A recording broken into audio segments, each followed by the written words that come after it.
역대하 32장 21절부터 23절입니다. 주님께서 한 천사를 보내셔서 아시리아 왕의 진영에 있는 모든 큰 용사와 지휘관과 장군을 다 죽여버리셨다. 아시리아 왕은 망신만 당하고 자기 나라로 되돌아갔다. 그가 그의 신전으로 들어갔을 때에 제 몸에서 난 친자식들이 거기서 그를 칼로 죽였다. 이처럼 주님께서 히스기야와 예루살렘 주민을 아시리아의 왕 사네립의 손과 모든 적국의 손에서 구하여 내셨다. 주님께서는 사방으로부터 그들을 보호하여 주셨다. 여러 나라 사람들이 예루살렘으로 예물을 가지고 와서 주님께 드리고 유다 왕 히스기야에게 선물을 가져왔다. 그때부터 히스기야는 여러 나라에서 존경을 받았다. 아멘. 어제에 이어서 말씀드립니다. 21절에 제 몸에서 난 친자식들이 거기서 사네립을 칼로 죽였습니다. 하나님께서 그를 만드셨고 왕으로 세워서 존귀하게 하셨는데도 불구하고 하나님을 대적하여 비방하고 모욕하였기 때문에 비참하게 죽임을 당했습니다. 그가 행한 대로 당하게 하셨습니다.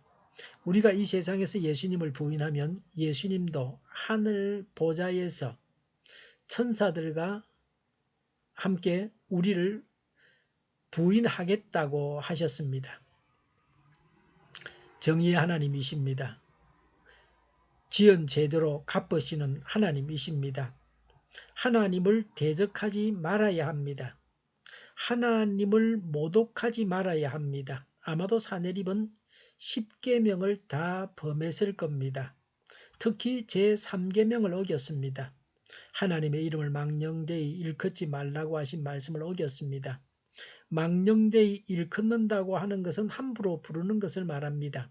하나님을 모독하고 비방했으니 제3계명을 확실하게 범했습니다. 22절에 이처럼 주님께서 히스기야와 예루살렘 주민을 아시리아 왕 사네립의 손과 모든 적국의 손에서 구하여 내셨습니다. 주님께서는 사방으로부터 보호하여 주셨습니다. 그 지역의 최강자 아시리아를 무찔렀습니다. 그래서 더 이상 유다를 괴롭히는 나라가 없었습니다. 구원하시는 하나님이십니다. 예나 지금이나 하나님은 구원자이십니다. 우리가 하나님의 구원을 경험해야 합니다. 23절에 여러 나라 사람들이 예루살렘으로 예물을 가지고 왔어라고 했습니다. 사네립을 물리친 여파가 대단했습니다. 유다가 위기를 극복했기 때문에 주변국들로부터 히스기야는 영웅이 되었습니다. 23절에 주님께 드리고라고 했습니다. 불신자들이 하나님께 예물을 드렸습니다. 오늘날도 불신자들이 하나님께 바치는 예가 있습니다. 교회는 나오지 않아도 헌금을 하는 분들이 있습니다. 지금 우리 교회도 그런 분이 있습니다. 다른 교회에 다니면서 헌금하는 분도 있지만 하나님을 믿지 않으면서도 헌금하는 분이 있습니다. 교회 다니지 않는 분이 교회 지을 예배당 틀을 바치는 분도 있습니다. 교회를 다니면서도 생활이 어려워서 거의 헌금을 못하는 분들도 있습니다. 수입이 없으니까 그렇겠죠. 헌금하는 액수만큼 믿음이 있는 것은 아닌 것 같습니다. 헌금액은 그 사람의 경제력을 알려줄 뿐입니다.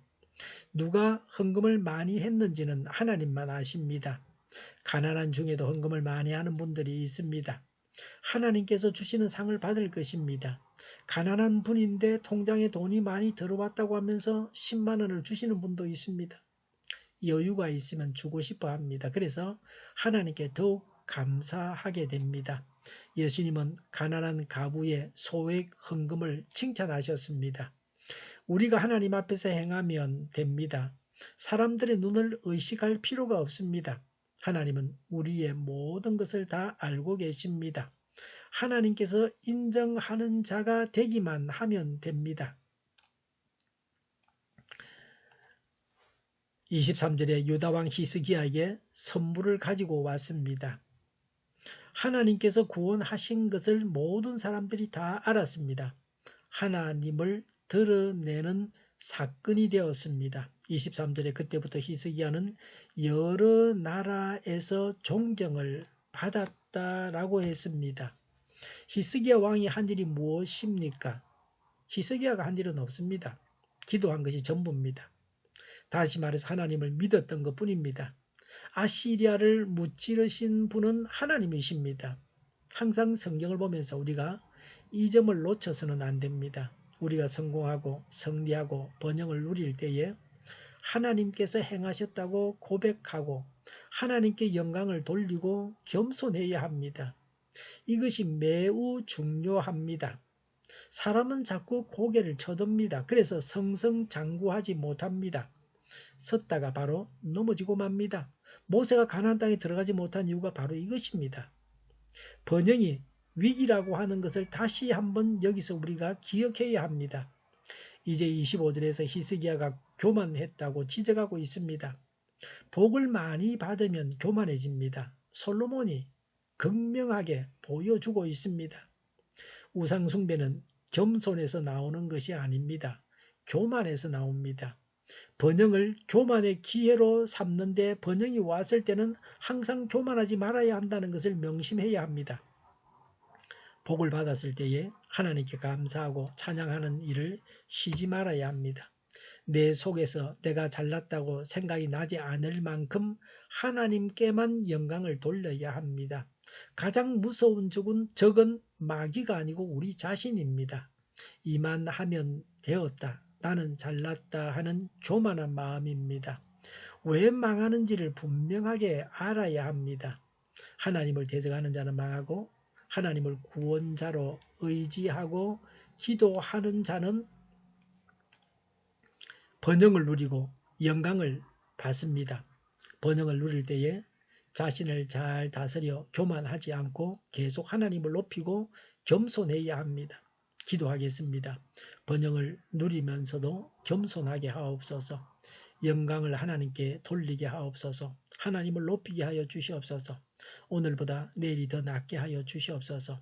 교회가 분열되지 않고 하나가 되게 하여 주시옵소서. 모든 언론이 제 역할을 다하게 하여 주시옵소서. 정의가 강물처럼 흘러가게 하여 주시옵소서. 코로나19가 물러가고 바로 백신 접종을 완료하고 치료제가 나오고 갇힌 생활이 끝나게 하여 주시옵소서.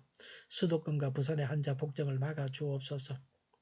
우리 동일교회가 만군은집하게 하여 주시옵소서. 예수 이름으로 명하노니 모든 병만은 물러가고 몸의 모든 부분들은 온전하게 될지어다. 신유의 기적을 베푸셔서 지금도 저희의 질병을 고쳐 주시옵소서.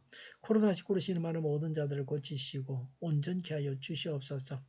교회와 나라를 고치시고 잘못된 것을 제거해서 성결하게 하여 주시옵소서. 저희와 교회와 이 나라의 민족을 불쌍히 여겨 주시옵소서.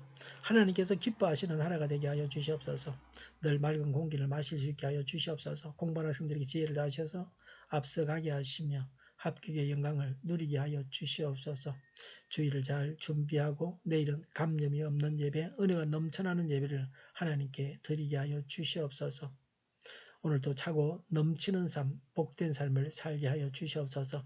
감사와 찬양을 주님께 돌려드리며 예수님의 이름으로 기도하옵나이다. 아멘.